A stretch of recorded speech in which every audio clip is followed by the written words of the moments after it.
New Relight opticals and computerised I clinic. हमारे यहाँ Sarojini hospital के आई स्पेशलिस्ट डॉक्टर अवेलेबल। अपनी आंखों का मुफ्त मुआयना करवाइए। जी हाँ, sun glasses 99 onwards, any number glasses from 250।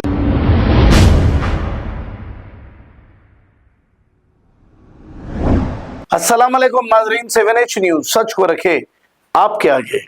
बंगलागुड़ा नूरी नगर के खबरस्तान में किसी ने खबरों के पास बैठकर जादू किया और वहां पर पलीते कीले नींबू वगैरह मौजूद हैं। वहां के लोगों ने हमें ये वीडियो भेजा है। पहले तो ये खबरस्तान में पूरा गंदा पानी दाखिल हो रहा है। खबरस्तान की जमीन को लैंड ग्रैबर्स ने कब्जा कर लिया। अब ये खबरस्तान छोटा हो गया, इस पर भी गंदगी और फिर गंदा पानी दाखिल हो रहा है और फिर यहाँ पर बैठकर फेक जादूगर जादू कर रहे हैं।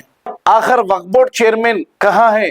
क्यों नहीं शहर के खबरस्तानों का दौरा करते? क्योंकि ये इन्हीं की जिम्मेदारी है। आइए देखते हैं ये रिपोर्ट। होता है वहाँ नींबुआ है, वहाँ पे गुड़ी को 2-3 कट करके डाले नींबुआ। जादू करते हैं, क्या करते हैं, इससे पहले भी देखा था मैं। 2-3 बार फिर पूरा पानी अंदर भर गया। ऐसा रहा तो कहाँ थे? पूरा नाले का भर के इधर जा रहा, तो खबरस्तान में ऐसे लोग नहीं है तो कौन आएंगे फिर?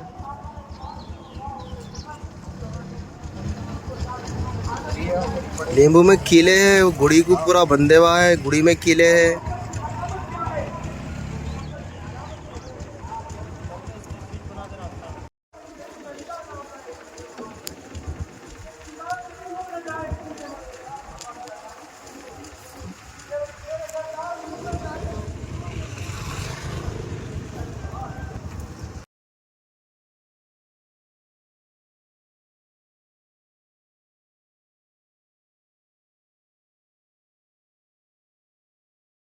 New Relight opticals and computerised I clinic. हमारे यहाँ सरोजनी हॉस्पिटल के आई स्पेशलिस्ट डॉक्टर अवेलेबल। अपनी आंखों का मुफ्त मुआयना करवाइए। जी हाँ, sun glasses 99 onwards, any number glasses from 250 onwards, contact lenses any colour ₹99 onward. जो हजरात 60 साल की उम्र से ज्यादा है, हज और उम्रा जाना चाहते हैं, उनके लिए बिल्कुल free number glasses, free home delivery और free eye checkup. New relight optical, Talab Katta, main road, opposite to Baba Bahauddin Dargah. Mobile 9848392127। खबर है शहर की, खबर है गाँव की, खबर है सारी दुनिया की। 7H न्यूज पसंद आए तो लाइक कीजिए, शेयर कीजिए और सब्सक्राइब करना ना भूले। 7H news.